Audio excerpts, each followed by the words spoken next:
Kukunan naman nga ng pangalawang blood sample si Habi para sa kanilang routine laboratory test at susundan naman ang check-up sa doktor pagkatapos ng 2 linggo. Salam guys! At dahil nga kukunan ng blood sample si Habi today, ay pinag-fasting nga sila simula pa kagabi. Kaya naman nag-request nga si Habi kung pwede nga raw na magbaon kami ng kanin ngayong umaga. Hindi pa nga kami nakabili ng isda kaya ito na nga lang itlog ang gusto niyang ulamin. Nilagyan ko nga lang ng toyo itong kanin para mas lalo siyang ganahang kumain mamaya. Sabi ko nga kay Habi kung gusto niya ay bibili na nga lang kami doon sa nagbebenta ng pagkain malapit sa ospital. Sobrang late daw kasi magbukas yung nagtitinda malapit sa ospital. Kaya nagdala na nga lang talaga kami ng baon. Dumaan na nga rin kami dito sa palagi naming binibilhan ng pagkain tuwing umaga para bumili ng kakanin. Ayan nga si Habi at sobrang seryoso kasi nagugutom na raw siya. Sabi ko naman ay sabar lang kasi konting oras na nga lang. Maaga nga kaming naghapunan kahapon at maaga siyang nakatulog. Usually kasi kapag nagigising na si Habi ng maaga, ay nagkakape na siya with tinapay or biskwit. Kaya naman tiis-tiis lang muna kasi kakain naman rin pagkatapos makunan ng blood sample. At pagkaratingan namin ng ospital ay nagpark na nga kami sa likuran ng unit pagkatapos ay pumasok na nga rin kami kaagad. Pangiti-ngiti pa nga dyan si Habi kasi nagbibiruan nga sila nung iba pang mga pasyente. Paano ba naman kasi ay nagugutom na nga raw silang lahat. Pagkarating nga dito sa loob ay inihanda ko na nga itong lahat na kakailanganin. Habang si Habi ay nag-CR lang saglit. At pagkabalik nga ni Habi at ayan nga at nilinisan na nga niya ang kanyang pistula bago patusukin. Ilang sandali pa nga ay lumapit na nga yung nurse na maghuhook at kukuha ng blood sample ni Habi. Nakuhanan ko na nga rin ng BP si Habi kanina. Medyo mataas nga lang ng konti pero normally pagkatapos nga ng dialysis session ay bumababa rin. At pagkatapos ngang kunan ng blood sample si Habi ay agad na ngang sinalang dito sa dialyzer. At pagkasalang nga ay humingi na agad si Habi ng pagkain. Kaya naman ibinigay ko na nga kaagad itong paborito niyang kakanin at nilagyan ko na nga rin siya ng kape dito sa baso. Pagkakain niya nga dyan ay okay na nga yung mood niya.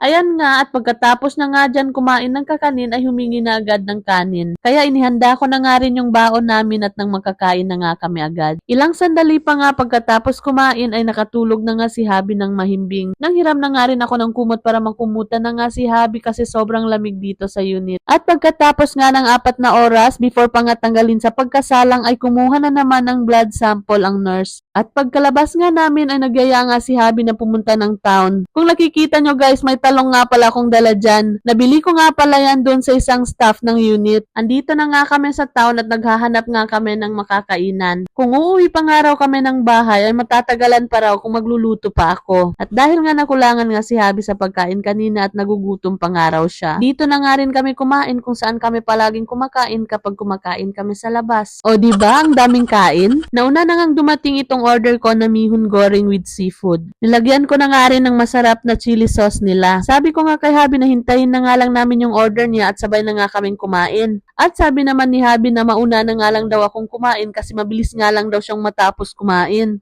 At hindi nga rin nagtagal at dumating na nga rin yung order ni Habi. Rice with piniritong bangus nga yung in-order niya. At ito ngang sambal ang sobrang nagustuhan niya kaya palagi niyang in-order to. Pagkatapos nga namin kumain dyan ay dumiretso na nga kami para magpagupit ng buhok ni Habi. At fast forward ng kinagabihan nga ay napansin ko na sobrang marami na naming labahin ni Habi. At dahil nga palaging patay yung tubig dito sa nirerentahan naming bahay, ay napagdesisyonan na nga lang namin ni Habi na pumunta na nga lang sa laundry shop. Dinala na nga namin lahat pati yung mga kumot at punda ng mga unan. Eto nga at habang papunta nga kami ng laundry shop ay bigla namang umulan ng malakas. Kaya naman pagkaratingan namin ng laundry shop ay dali-dali na nga namin ibinaba itong mga labahin namin. Sabi ko nga kay Habi mamaya pagkaratingan ng bahay ay maligo nga kami kaagad kasi nabasa kami ng ulan. Nagpalit na nga rin ako ng token dito sa changer sa may gilid. Bale 20 ringgit nga pala itong pinalitan ko kasi yung malaking machine nga yung gagamitin namin. Pagkatapos ay agad ko na nga ipinasok lahat ng mga labahin dito sa may washer. Free na nga pala yung sabon pati na rin yung fabric softener. Pero dinagdagan ko pa nga ng konti kasi medyo marami-rami nga itong labahin namin. Dito nga lang pala kami ni Habi naghihintay sa harap ng machine. Hinihintay ko nga na mag 10 minutes na nga lang yung time ng washer at dadagdagan ko nga ng fabric softener. At yan nga si Habi, habang naghihintay nga kaming matapos tong laundry ay naglalaro siya ng